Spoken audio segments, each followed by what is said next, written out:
जय हिंद, मैं श्याम धनारे स्वागत करता हूं मेरे YouTube चैनल बाबा गणित वाला में। आज हम क्लास 8th में परीक्षा अध्ययन का सेट नंबर 1 करेंगे, जिसमें आज हम उसके कुछ ऑब्जेक्टिव देखने वाले हैं। तो आइए शुरू करते हैं। अब देखिए, सबसे पहला ऑब्जेक्टिव कहता है additive identity for the rational number. तो एडिटिव आइडेंटिटीज क्या होती है बच्चों, ध्यान से समझो। जो एडिटिव आइडेंटिटीज का मतलब होता है, आइडेंटिटीज होता है जीरो।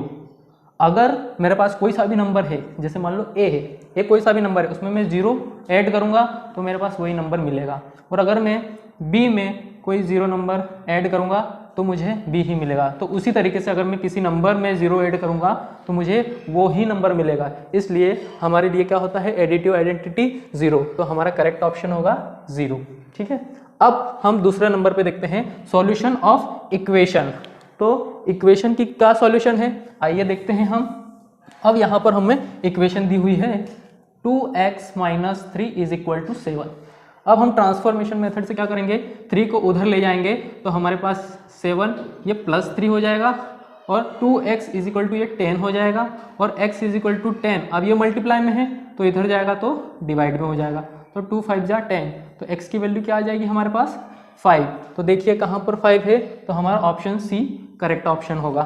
अब बारी आती है वैल्यू ऑफ √400। तो हमको 400 का रूट निकालना है। तो 400 का सिंपली रूट होता है 20। आपको 20 तक रूट्स याद होने चाहिए। ठीक है, उसके बाद में हमारा क्वेश्चन 4 कहता है which of the following is 2 dimensional. तो 2 डायमेंशनल कौन सा है, आइए देखते हैं। 2 डायमेंशन और 3 डायमेंशन के बारे में थोड़ा समझ लेते हैं। तो मेरे पास जो फिगर्स होते हैं वो 2 तरीके के होते हैं। एक होते हैं 2 डायमेंशन, या फिर हम ऑब्जेक्ट भी कह सकते हैं 2 डायमेंशन, और एक होता है 3 डायमेंशन।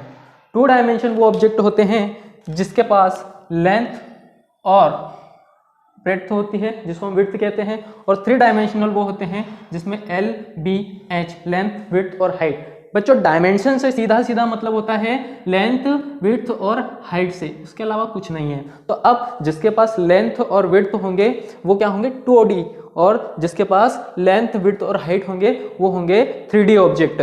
तो यहाँ पर 2 डायमेंशनल, जैसे एग्जांपल में मान लूँ कि रेक्टेंगल है मेरे पास, तो रेक्टेंगल, तो हमारे पास ये क्या है, रेक्टेंगल जिसके पास लेंथ है और विड्थ है। उसके बाद में हो जाएगा रेक्टेंगल के बाद में स्क्वायर, ट्रायंगल, पॉलीगॉन, जैसे क्वाड्रिलेटरल होते हैं, है ना, रोम्बस वगैरह, ये सारे क्या हैं 2D ऑब्जेक्ट। जबकि 3D ऑब्जेक्ट कौन से होंगे, सिलेंडर, क्यूबॉइड, क्यूब, ठीक है, पिरामिड, और क्या हो सकते हैं स्फीयर।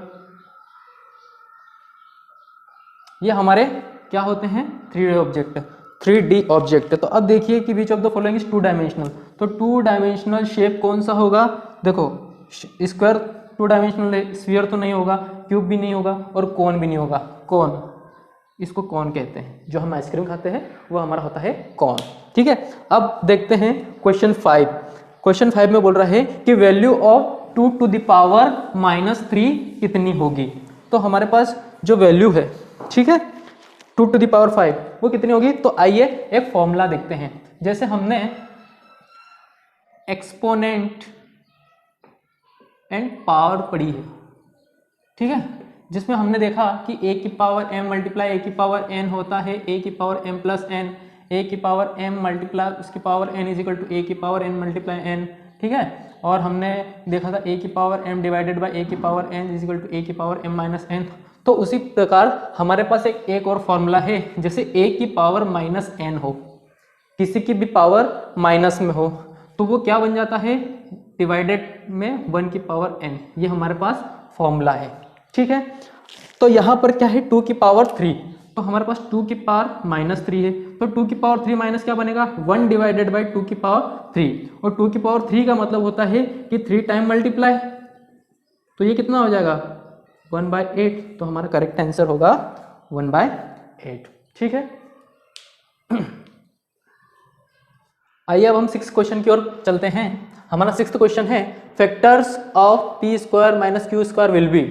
तो अगर हमको फैक्टर करना है तो देखिए p² - 9 क्यू स्क्वायर है, तो हम इसको लिख सकते हैं 2p की पावर 2 माइनस 9 को लिख सकते हैं हम 3q की पावर 2। हमको पता है a square minus B square क्या होता है, a plus B, a minus B. तो हम देखेंगे कि यहाँ पर a is equal to 2p रख सकते हैं और b is equal to 3q रख सकते हैं। तो इसमें रखने के बाद में हमारा 2p माइनस 3q और 2p प्लस 3q। अब ये आगे पीछे हो सकता है फैक्टर, उससे कोई प्रॉब्लम नहीं है, प्लस भी आ सकता है या माइनस भी, माइनस प्लस कोई दिक्कत नहीं। तो हमारा देखो 4 ऑप्शन में से कौन सही है, ये भी नहीं होगा, ये भी नहीं होगा, ये भी नहीं होगा, हमारा ऑप्शन बी होगा। ठीक है, अब हम 7 क्वेश्चन की ओर चलते हैं। Number of faces in a cube. अब क्यूब में हमारे पास कितने फेस होते हैं, आइए देखते हैं बच्चों। ये हमारे पास क्यूब है, क्या है, क्यूब है। अब क्यूब के फेस देखेंगे 1 2 3 4 5 और 6। तो हमारा आंसर क्या हो जाएगा, number of faces in a cube 6। ठीक है, अब आती है बारी प्रोबेबिलिटी ऑफ गेटिंग। प्रोबेबिलिटी का मतलब होता है किसी चीज की संभावना होना। ठीक है, अब हमारे पास बोला है कि अगर मेरे पास कोई पासा है, पासा मतलब एक डाई है, और डाई में आपको पता है 6 फेस होते हैं।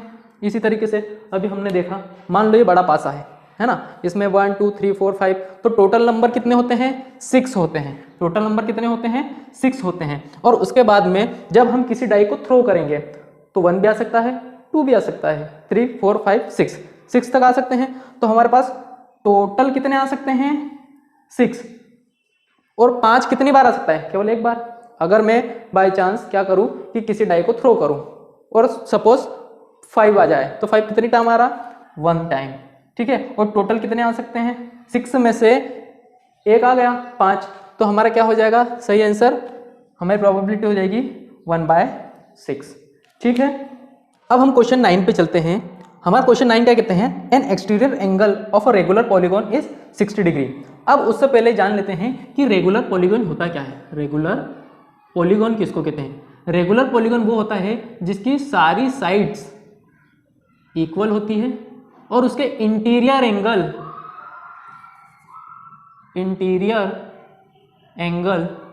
कैसे होते हैं, इक्वल होते हैं। फॉर एग्जांपल अगर मैं स्क्वायर की बात करूं तो स्क्वायर की सारी साइड इक्वल और ये एंगल 90 डिग्री। अगर मैं इक्विलेटरल ट्राइंगल की बात करूं तो सारी साइड इक्वल 60 डिग्री।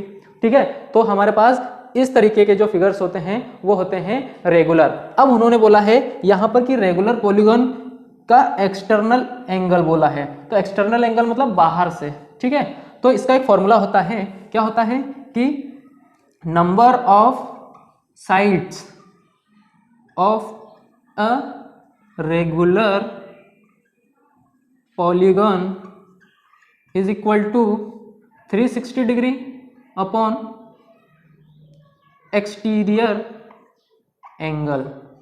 तो देखो हमें नंबर ऑफ साइड्स निकालनी है, तो 360 और एक्सटीरियर एंगल कितना दिया है 60, तो कैंसिल आउट हो जाएंगे। तो इसके पास कितनी साइड आ जाएगी हमारे 6। ठीक है, तो 6 आंसर करेक्ट होगा इसका। अब आइए चलते हैं हम क्वेश्चन नंबर 10 की ओर कि value of 15x square Y square Z square divided by 45x Y Z will भी क्या होगा।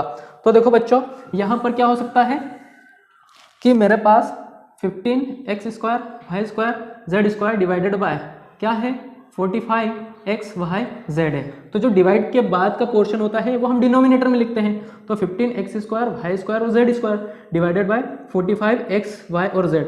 तो यहाँ पर z 2 टाइम्स है, तो एक बार कट, एक बार कैंसिल, एक बार कैंसिल, 15 1 जा 15, 15 3 जा 35, तो ये आ जाएगा 1/3, बचेगा क्या x y z। तो हमारा करेक्ट ऑप्शन होगा question option number B 1/3 x स्क्वायर x y z।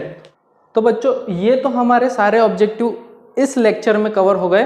अगले लेक्चर में हम इसके आगे के क्वेश्चन आंसर देखेंगे। धन्यवाद।